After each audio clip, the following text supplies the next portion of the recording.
leadership has always been one of those things that's caught my ear, you know. So when I heard that there was a class called Psychology of Leadership, I jumped at the chance.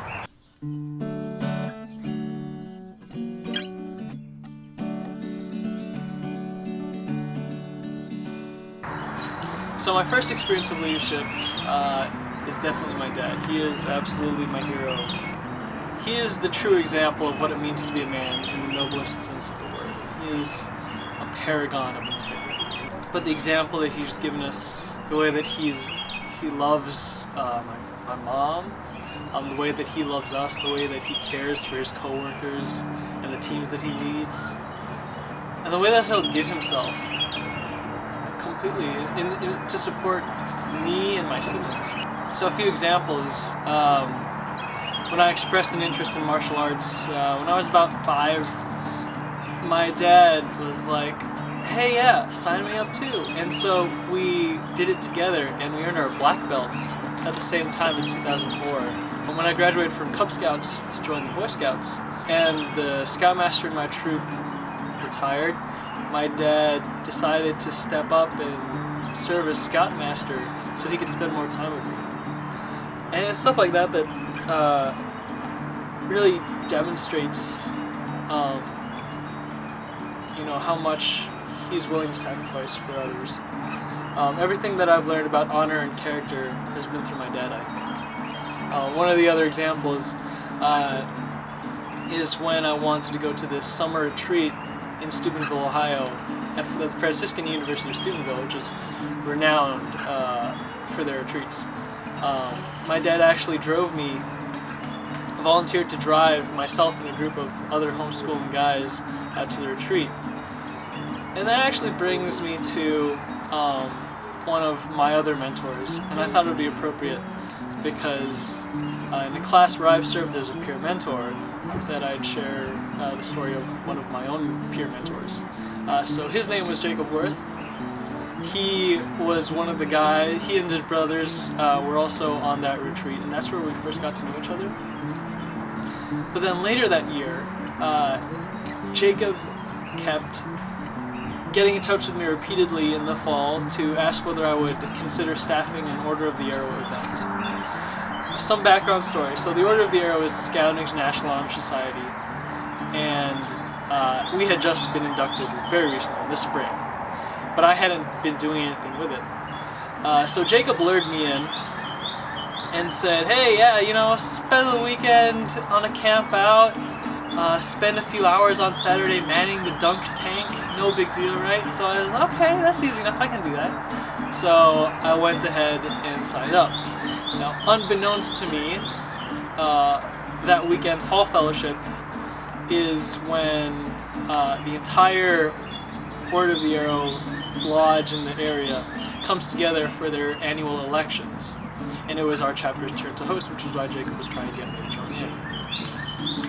And so Miss Christine, our awesome chapter advisor, thought it would be a great idea for the two of us to run for a lodge position.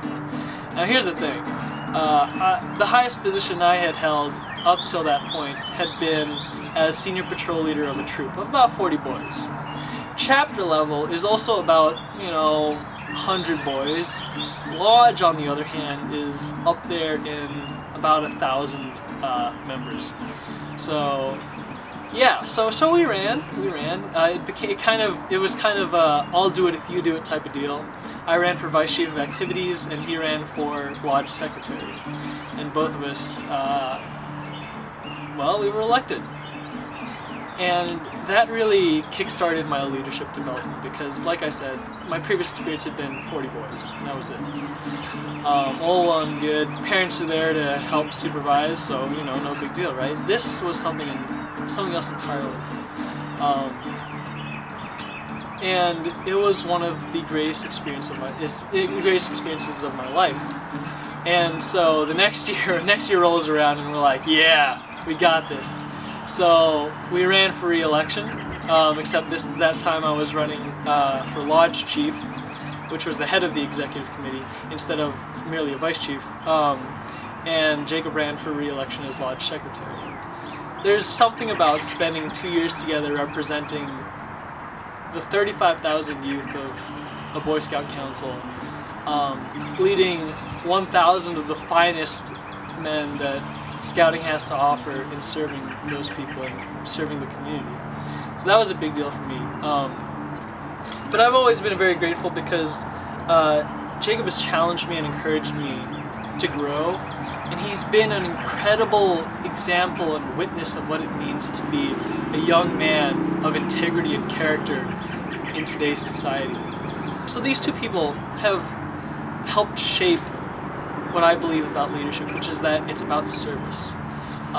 It's about placing yourself, all of yourself, your talents, your skills, your opportunities, your dreams, everything at the service of others to reach some common good.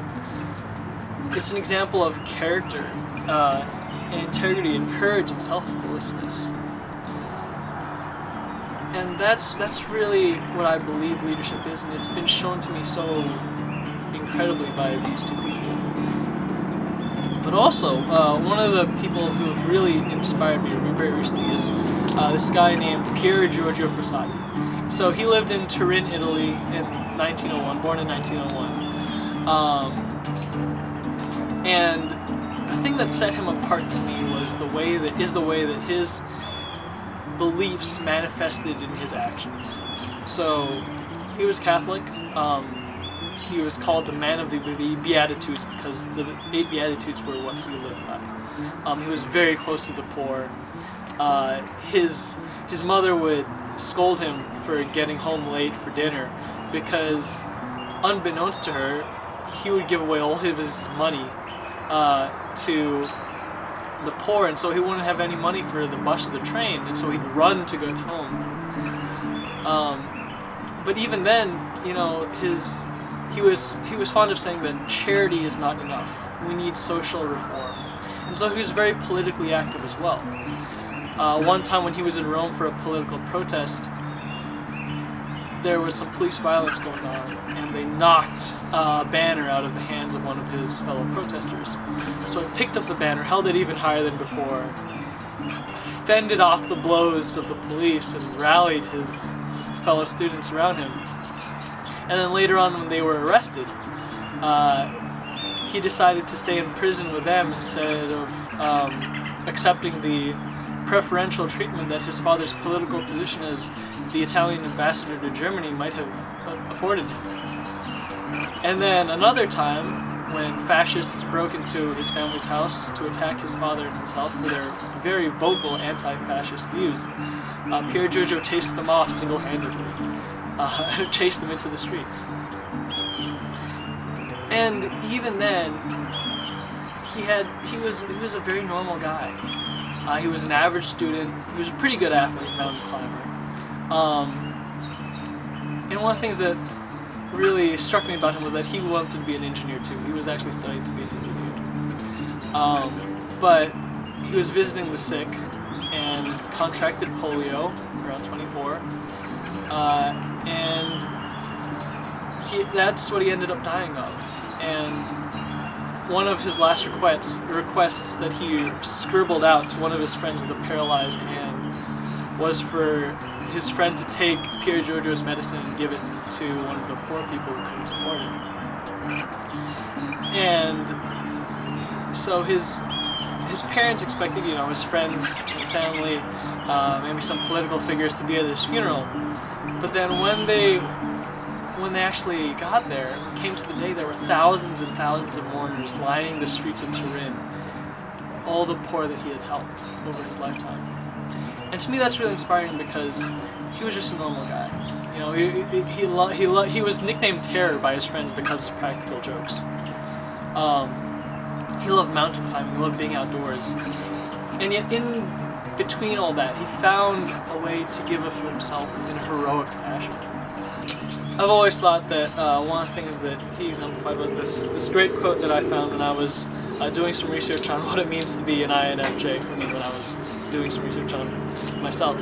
And it was this: "You are not here merely to make a living. You are here in order to enable the world to live more amply, with greater vision, with a finer spirit of hope and achievement. You are here to enrich the world, and you impoverish yourself if you forget the error.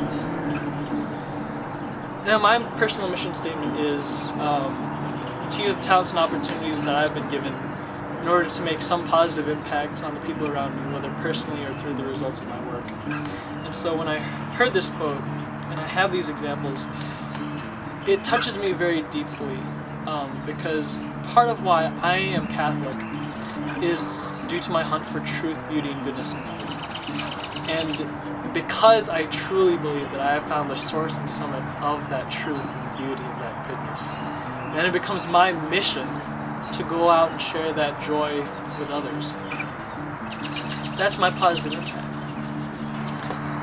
So to that end, my favorite and yet most challenging experiences of the semester have been serving as a peer leader and mentor in two very different spheres, just the whole experience of it all. So one was as a small group leader at St. Henry Catholic Church for their confirmation prep program.